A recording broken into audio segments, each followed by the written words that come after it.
Gente, vamos lá, chegou a hora da gente aprender. E eu quero conversar com você sobre um assunto muito importante, que a gente só vai ter noção, né, na hora mais difícil, que é na hora da morte, que é o benefício da pensão por morte, concedido pelo INSS. Ainda gera muitas dúvidas, né, gente?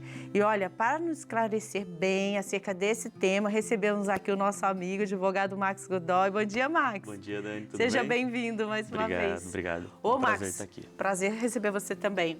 Vamos lá, começar pelo ponto 1. O que é a pensão de morte? A pensão por morte é um benefício pago aos dependentes. Isso, é pensão por morte. Por morte. Isso. Muita gente fala assim, eu quero ficar com a aposentadoria do meu marido, né? Usa essa expressão. Mas não tem como você ficar com a aposentadoria de alguém falecido. Tá. O que acontece é que gera um novo benefício para os dependentes. Então, a pensão por morte é um benefício pago aos dependentes do segurado, correto? Tá, então eu pago meu INSS, Isso. né? Tenho lá filhos, marido e tal. Aí morri, aí gera automaticamente uma pensão. Exato. Porque eu pagava Exatamente. o INSS. Tá. Dentro dos requisitos que a lei prevê, né? A ideia é essa. Então, óbvio que a gente não fica corrigindo, né? A pessoa que fala, queria ficar com a aposentadoria do meu marido. A gente não corrige, a gente só ensina o que é o direito. Mas não tem como você ficar, né? Então, aquela aposentadoria do marido falecido, por exemplo, não fica para a esposa. Gera uma pensão por morte para a esposa. Independente do tempo que ele contribuiu. Não, hoje a gente tem algumas regras diferentes. Como né? está? Então, por exemplo, falando quem são os dependentes, né? Quando a gente fala o conceito em direito, a gente nasce subdivisões. Então, é o benefício pago aos dependentes do segurado. Então, primeiro, quem são os dependentes? A lei traz o cônjuge, o companheiro ou companheira, os filhos menores de 21 ou filhos maiores de 21 inválidos. Essa é a primeira linha de dependentes. Tá? Então, caso clássico, né? O marido vem a falecer, esposa e filhos menores de 21 anos. Se esse filho for maior de 21 e tiver uma deficiência grave, ele também pode receber a pensão. Certo? Os menores de 18. Menores de 21. Menores de 21. Tem gente que confunde, né? Confunde bastante. Até os 18? Não, até os 21 anos você recebe a pensão. Necessariamente morando com ele ou não? Não, desde que seja dependente. Não pode ser... sumiu a palavra agora. Perdeu a palavra. Mas, por exemplo, eles não moram juntos? Se não for casado, sim. Ah, tá bom. Então, não tem essa questão. Então, mas se for menor de 21, eu moro em outra cidade, faço faculdade. E eu sou menor de 21, meu pai veio a falecer. Vai ter direito à pensão por morte. Vai ter direito. Tá? E quais são os requisitos para fazer a solicitação? Como que funciona? Qual o tempo? Então, teve a morte agora, o óbito agora, e como funciona? Olha, lembrei da palavra, não emancipado. Não emancipado. Filho menor de 21 anos, desde que não emancipado. Tá. Então, se ele já for emancipado de acordo com a lei civil, ele não tem direito. Tá, né? entendi. Então, sim, os requisitos são, primeiro, o óbito, a morte da pessoa. Tá. Que essa pessoa seja segurada do INSS. Lembra quando a gente conversou lá no mês passado? Lembro. Ou seja, estar contribuindo para com o INSS, ter carteira assinada, ter um MEI aberto, né? Ou seja, estar vinculado com o INSS. Tem que estar vinculado, tá? E segundo, a existência de dependentes. Ou seja, os filhos menores de 21, esposa, cônjuge, companheiro. E aí, para você fazer o pedido, então, meu pai veio a falecer. Quanto tempo eu tenho para fazer o requerimento? No caso de menores de 16 anos, tem até 180 dias para fazer o pedido. Certo. Maiores de 16 anos, tem 90 dias para fazer o pedido. Já é? Tá. Se você fizer, vou dar um exemplo, né? O marido faleceu, a esposa vai fazer o pedido. Ela tem 90 dias para pedir. Certo. E aí, nesses 90 dias, ela garante receber desde a data do óbito. Já é? Se ela requerer depois dos 90 dias, ela vai receber a partir do requerimento. Tá. Então, imagina, veio falecer em janeiro, março, abril, tem até janeiro, fevereiro, março, abril. Tem até abril para entrar com o pedido. Certo. Doutor, não entrei, porque eu até acho o período curto, né? Pro luto, lidar né? com a gente isso, né?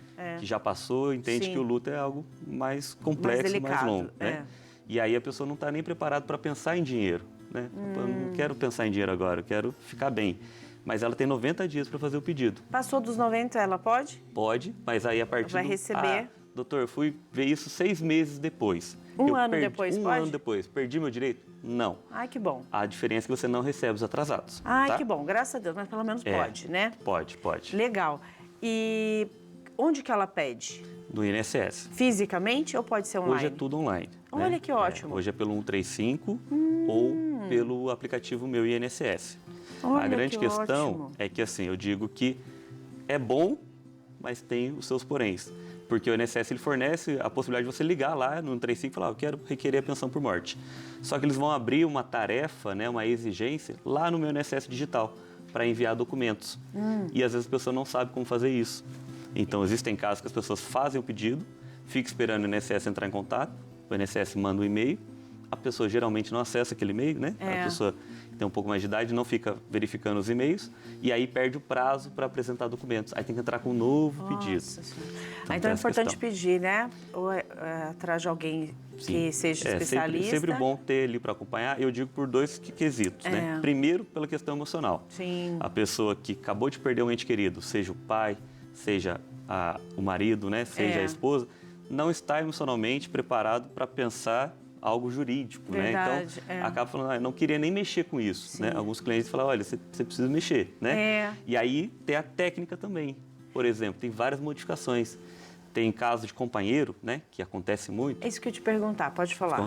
Os companheiros, o que acontece? Eles não regularizaram a sua união, né? Isso. Muitas vezes nem em cartório, não tem nenhuma declaração de união estável. E aí você tem que juntar documentos para fazer a prova daquela união estável. Ainda que tenha 20 anos, você tem que ter alguns documentos para provar. Não basta só testemunha. Mas chama o meu vizinho, os vizinhos lá de casa sabem tudo. E aí, Max, como que faz? Tem que fazer alguma prova documental. E como que é essa prova? Prova de mesmo domicílio, por exemplo, conta de água, conta de luz, o nome de um, o nome de outro. Então, os companheiros ali têm o mesmo endereço. Fotografias é muito importante, né? Para você trazer que esteve muito tempo. Redes sociais vale? Rede social vale, porque dá notoriedade, dá publicidade. Rede social também vale. Né? Agora todo mundo já vai e coloca lá, união estável, nesse momento com alguém, né? Não, e aí a gente tem que provar, porque assim, eu digo, o INSS não conhece as pessoas. Infelizmente tem gente que mente, né? Claro, o INSS. cria. Tem gente que não tem direito e recebe. Então você que tem direito tem que fazer a prova daquilo. Sim. Em um caso de companheiro, atualmente, se você tiver menos de 2 anos de união, você não recebe de forma vitalícia, por exemplo. Você recebe por 4 meses apenas. Isso que eu ia te perguntar. A partir de quanto tempo de união estável? 2 anos. 2 anos. Tem que ter, para o INSS, tem que ter uma união superior a 2 anos. Certo. E você não pode estar separado de fato da pessoa. Então, o que acontece? A pessoa, às vezes, está com problema de saúde e fala assim para o companheiro, vamos nos casar para eu proteger você na sua pensão por morte? A pessoa fala, vamos. Vão no cartório, faz o casamento, mas infelizmente essa pessoa já está com uma doença um pouco avançada e falece antes de 2 anos. Aí o que ela faz? Ela entra com o requerimento do INSS e junta a certidão de casamento. O INSS aceita e paga só 4 meses. Então, é um caso em que a pessoa tem 20 anos de união, mas comprovou um casamento inferior muito a 2 curto, anos. Então, aí que entra a técnica, né? Mas aí pode? Pode. Provar a união estável você tem que falar, já estava? Você tem que falar para o seu cliente, olha, a certidão de casamento prova que vocês se casaram nessa data. Mas para o INSS tem que provar que vocês têm mais de 2 anos. Então você junta outros documentos, os filhos havidos do casamento, né? Eu tenho um filho de 40 anos, um filho de 30, então junta que você prova que naquela data estavam juntos. Tem que demonstrar isso, tá? Max, e quanto que a pessoa recebe? Olha, depois da reforma da Previdência, caiu o valor. O que acontecia antes? Você recebia 100% do valor que a pessoa recebia. Então, só para dar um exemplo de cálculo, tá? Tá, fala aí. Doutor, como é que eu calculo? Se o seu marido já era aposentado, é sobre o valor da aposentadoria dele. E se ele não era aposentado? É sobre o valor da aposentadoria que seria para ele, tá? Dá um exemplo de valor pra gente. Vamos lá, vamos colocar o valor de R$3.000. Tá. Antigamente, a pessoa via falecer, vamos colocar um dependente só, tá? A companheira. O companheiro faleceu, a companheira ia receber 100% do valor do benefício, ou seja, R$3.000. Por isso gerava essa confusão, né? Vou ficar com a aposentadoria do meu marido, porque o valor era igual. Tá. Após a reforma da Previdência, o valor é 50% mais 10% por dependente. Então, no caso de R$3.000, ela diminuiu tudo isso? Diminuiu. E muita gente me pergunta, doutor, o que eu posso fazer para alterar? Se faleceu depois de novembro de 2019, não tem nada, porque a lei foi modificada. Entendi. E aí temos lá, então, R$3.000, 50%, 1.500, mais 10%, 1.800. Para cada dependente? Não, para... 10% de cada dependente? Isso. Aí se tiver um filho, aí vai para 70%. 2 filhos, 80%. E aí por diante. Tá. Para se ter aí os 100%, teria que ter a esposa e mais 4, né? Ah, tá. Então... Só assim para chegar em 100%. Só assim para chegar. Ou se a pessoa que é dependente tiver uma invalidez. Aí o valor é 100%, tá? Então, imagina uma esposa que tem uma invalidez e o marido vem a falecer. Ela tem que fazer o pedido, por isso que eu falo, né, do acompanhamento do advogado. Porque lá no requerimento tem que colocar, tem deficiência? Tenho. E juntar lá o do médico. E vai passar por uma perícia médica para poder receber 100% do benefício. Outra coisa que eu também acho importante você dizendo isso, é o acompanhamento do advogado, porque tem documentos, às vezes tem termos, tem a experiência que já sabe o que vai acontecer lá na frente, porque a gente não sabe. E você está numa fase muito delicada e as pessoas ficam muito nervosas nesse momento. Mãe, por que você não guardou aquela folha? Por que a senhora jogou fora? Não é momento para isso, de cobrança, né? Ah, cadê aquele documento? Por que eu não guardei? E onde foi que eu coloquei? Ou seja, começa a ter uma confusão desnecessária que não colabora para o processo. Então, primeira coisa, muita calma, né? Muita calma, um passo de cada vez, orientações seguras para não ter problemas futuros. E para fazer também de uma maneira mais tranquila, né? Sim. Não, perfeita a sua colocação, porque não as pessoas passam por isso e a experiência do luto, ela gera ali uma culpa, né? Culpar alguém, né?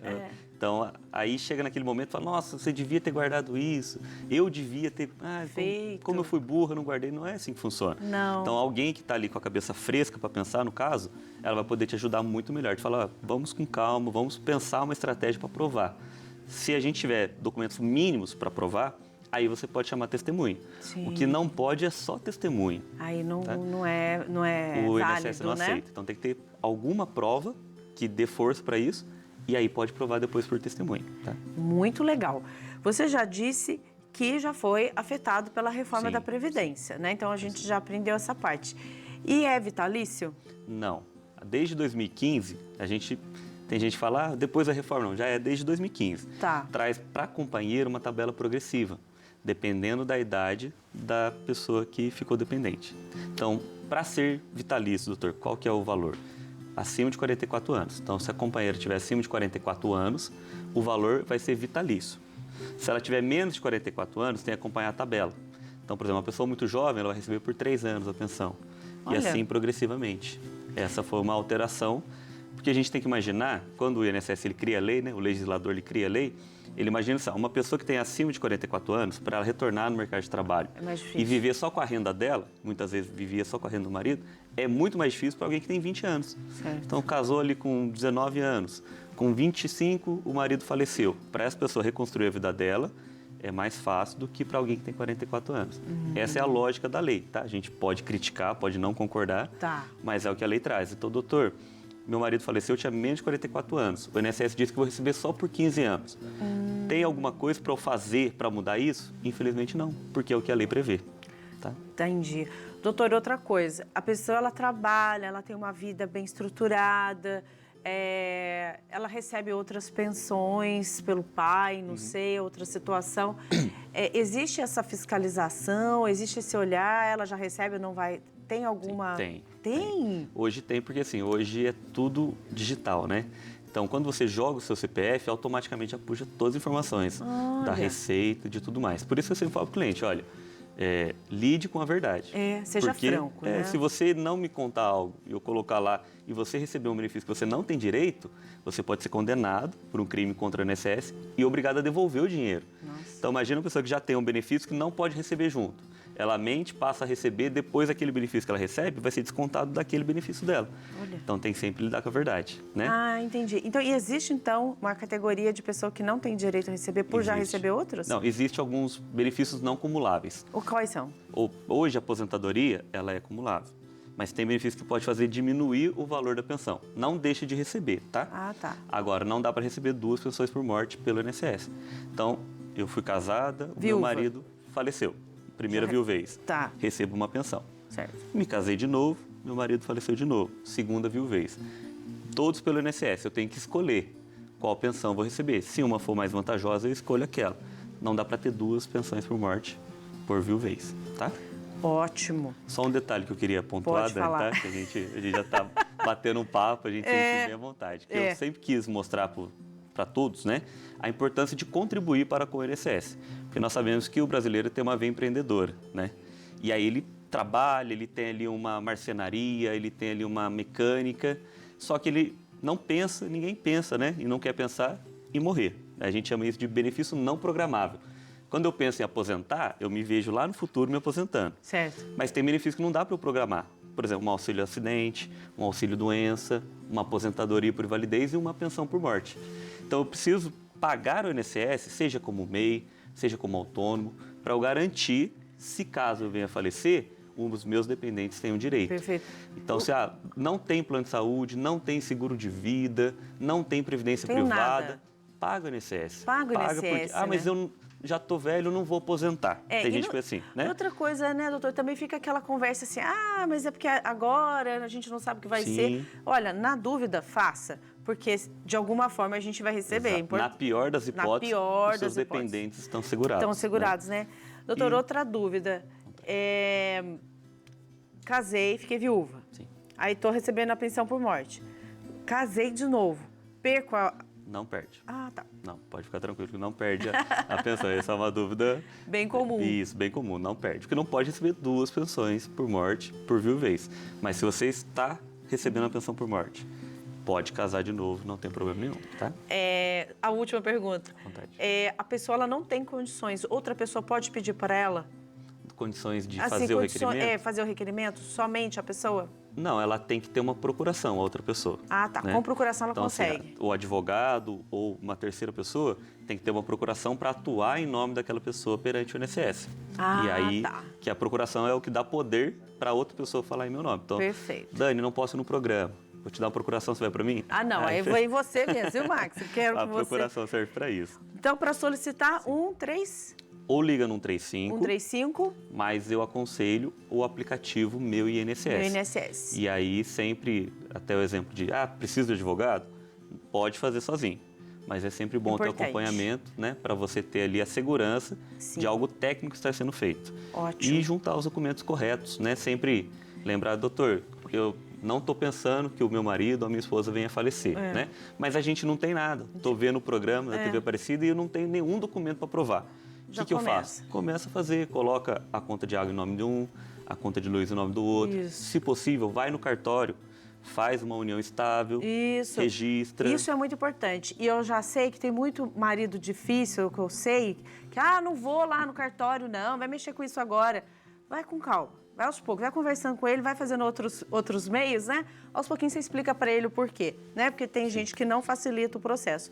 Doutor, adorei. Foi ótimo, viu? Prazer, né? Muito obrigada. Gente, então dicas importantes, 135 e você contribua com a Previdência para você garantir a sua segurança, sempre, né? Dani, foi um prazer sempre estar aqui, né? Que legal. Sempre auxiliando os segurados e a audiência. Quem então, mais precisa, né? espero voltar em breve. Se Deus quiser.